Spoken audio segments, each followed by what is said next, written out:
ہم اپنے لیے مسلک اعلی حضرت علیہ الرحمہ کی اصطلاح کیوں استعمال کرتے ہیں؟ نیز مسلک اعلی حضرت کی وضاحت ہم کیسے کر سکتے ہیں؟ جب بہت ساری چیزیں ہو جاتی ہیں نا تو الگ الگ اس کا شناخت کے لیے تشخص اس کا مطلب قائم کیا جاتا ہے، اس کی شناخت قائم کی جاتی ہے۔ تو اب اس دور میں فرقے بہت ہو گئے اور نمایاں ہو گئے۔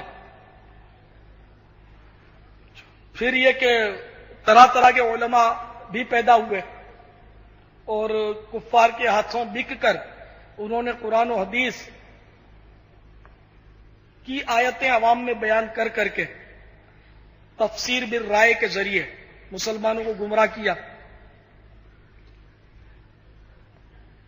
تو ایسے دور میں میرے آقا اعلی حضرت رضی اللہ تعالیٰ عنہ دنیا میں تشریف لائے اور انہوں نے مطلب تمام باطل فرقوں کی تردید فرمائی۔ تو اس طرح حضور سیدی اعلی حضرت نے لاکھوں مسلمانوں کے ایمان بچائے، کروڑوں کے ایمان بچائے۔ تو اعلی حضرت رضی اللہ تعالیٰ عنہ کی نسبت کی وجہ سے ہم نے مطلب یہ کہ اصطلاح بن گئی، علماء نے بنا دی اور مسلک اعلی حضرت کہنے لگے۔ مسلک مانے راستہ، مسلک مانے راستہ، اعلی حضرت کا راستہ۔ تو اسلام اب کون سا اسلام؟ لوگ آپ نے دیکھا وہ سوال بھی کرتے ہیں کون سا اسلام؟ اس مولوی کا اسلام، اس مولوی کا اسلام، تمہارا اسلام، اس کا اسلام، کس کا اسلام؟ تو اسلام تو وہی سچا ہے جو مدینے والے مصطفیٰ صلی اللہ تعالی علیہ وآلہ وسلم نے ہمیں عطا فرمایا۔ تو اب اس کی پہچان کیا؟ تو فی زمانہ اس کی پہچان یہ ہے کہ جو میرے آقا اعلی حضرت رضی اللہ تعالیٰ عنہ کی کتابوں سے ظاہر ہے۔ تو یوں مطلب ہے کہ مسلک اعلی حضرت کی اصطلاح ہماری وجود میں آئی، ورنہ مسلک اعلی حضرت کی وجہ سے نعوذ باللہ یہ مطلب نہیں کہ یہ کوئی نیا دین ہے۔ حقیقی اسلام جو سرکار صلی اللہ تعالی علیہ وآلہ وسلم کے ذریعے ہمیں ملا، قرآن و حدیث کے جو احکامات ہیں، مسلک اعلی حضرت عین اس کے مطابق ہے۔ اس لیے ہم مسلک اعلی حضرت پر عمل کرنے کی بات کرتے ہیں۔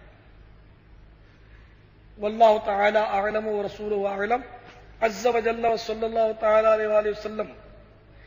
اعلی حضرت سے ہمیں تو پیار ہے، انشاءاللہ اپنا بیڑا پار ہے۔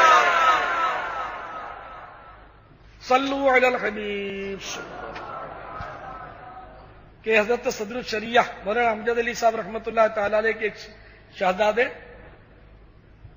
مصر گئے، واپسی میں ان کی داڑھی چھوٹی ہو چکی تھی۔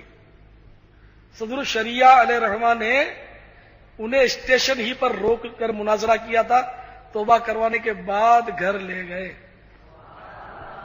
جامع ازہر گئے ہوں گے؟ ہاں، تو وہاں جامع ازہر میں تو میں نے مطلب یہ کیا عرض کیا نا کہ ہمیں راس نہیں آئے گا ماحول، ہم بھلے ہمارے حالات بھلے، جو رضویت اور جو مطلب رضویت میں اس لیے کر رہا ہوں کہ مطلب رضویت کے ماحول میں جو عقیدے کی پختگی میں نے دیکھی ہے وہ بہت کم مطلب نظر آتی ہے۔ میرے اعلی حضرت سے جو جتنا قریب ہوگا وہ رضوی ہے۔ نقش بندی بھی رضوی ہو سکتا ہے، یہ نہیں کہ نعوذ باللہ ان نقش بندیوں کو کاٹ دیا، چشتیوں کو علیحدہ کر دیا، نہیں۔ اعلی حضرت سے جو شدید محبت کرے، غلبہ محبت، وہ رضویت کے دائرے میں آ گیا۔ بریلوی بھی ہم کہتے ہیں، وہ بریلوی ہو گیا۔ بریلوی ہونے کے لیے تھوڑی بریلی میں پیدا ہوا۔ آپ میں سے تو شاید ہی کسی نے بریلی شریف دیکھا ہو۔ میں نے بھی چند سال ہوئے ہی بریلی شریف کی زیارت کی ہے، اور اس سے پہلے شد و مت سے میں بریلوی کہتا رہا ہوں اپنے آپ کو۔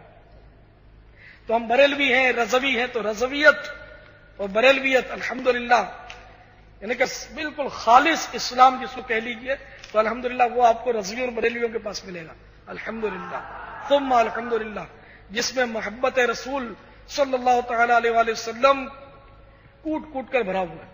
بریلوی من عاشق رسول صلی اللہ تعالی علیہ وسلم۔ واللہ تعالی اعلم ورسولہ اعلم عز وجل وصلی اللہ تعالی علیہ وآلہ وسلم۔ صلوا علی الحبیب۔